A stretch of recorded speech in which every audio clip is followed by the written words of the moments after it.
Nasa NDRRMC, si DILG Secretary Mar Rojas kaugnay pa rin po sa isinagawang earthquake drill. May ulat on the spot si Salima Refran. Salima? Connie, pinangunahan nga ng mga cabinet secretaries ang shake drill dito nga sa Camp-Aguinaldo, pati na yung pagtatayo ng National Operations Center. At kahit raw marami sa ating mga kababayan na kilahok, kailangan daw magpursige pa ng pamahalaan para masigurong mas marami may liligtas oras na tumama na ang the big one.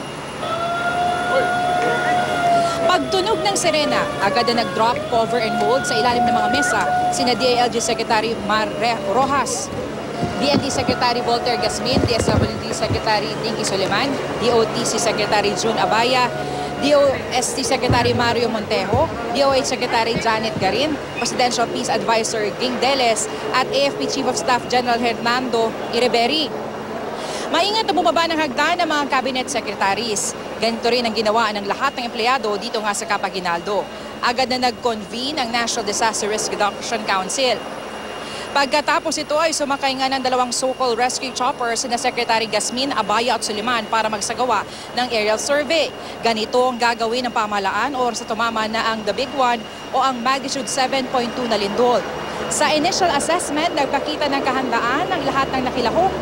Agad raw na nakaresponde ang lahat ng ahensya. Pero gayon man, hindi pa rin kontento ang pamahalaan. Marami pa raw ang dapat paghandaan. Narito ang pahayag ni Secretary Gasmin at Secretary Rojas. Sinasabi nga natin na ang pagsisisi parating nasa huli. Kung hindi ka makilahok, magsisisi ka sa huli. We're never satisfied. We can always improve. Diba? So, wala namang perfection dito. Ang ginagawa natin ay kung anong nakikita natin na pwede pa nating palakasin, pwede pa nating pagsanayin, pwede pa nating palawakin, yun ang ginagawa. Kaya nagkakaroon tayo ng drill para pagdating nung araw na yun, hindi naman natin inaasahan talaga, ay handa tayo. Connie, sa ngayon nga ay nakatayo na o nakaset up na itong National Operations Center. Ito yung magiging sentro ng operasyon ng pamahalaan oras nga na magkaroon ng malaking lindol at mananatili ang NOC na ito hanggang mamayang gabi, lalo na't may isasagawa pang shake drill sa Ortigas. Yan ang latest mula nga dito sa Camp-Aguinaldo. Connie? Yes, Salima, nabanggit ba o napag-usapan man lamang ng ating mga cabinet secretaries? Kasi given that itong lahat, ng halos na mga nag-report sa atin sa iba't ibang lugar, ang talagang nakikita nila ay magkakaroon ng kakulangan sa gamit, ano?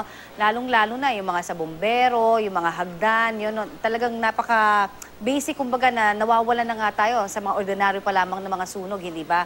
Eh lalo pa kapag ganito kalawak, halimbawa, at mangyari nga yan. So, ang tanong ko lang, meron ba sila pinag-uusapan dyan kung magdadagdag sila ng budget, halimbawa mismo sa mga mangangailangang ahensya ng kinakailangang mga gamit at iba pa? Connie, that is correct. Kanina ay napuna na ng ating mga cabinet secretaries na marami pang gaps, marami pang pagkukulang, marami pang dapat paghandaan. Isa na nga dyan, yung magkakaroon nga raw ng pagkukulang sa kagamitan. Gayunman, pag-aaralan pa raw nila ito para masiguro kung saan makakakuha ng pondo, kung saan makakakuha ng gamit at kung paano mapupunan yung mga kakulangan na yan. Connie? Maraming salamat, Salima Refran.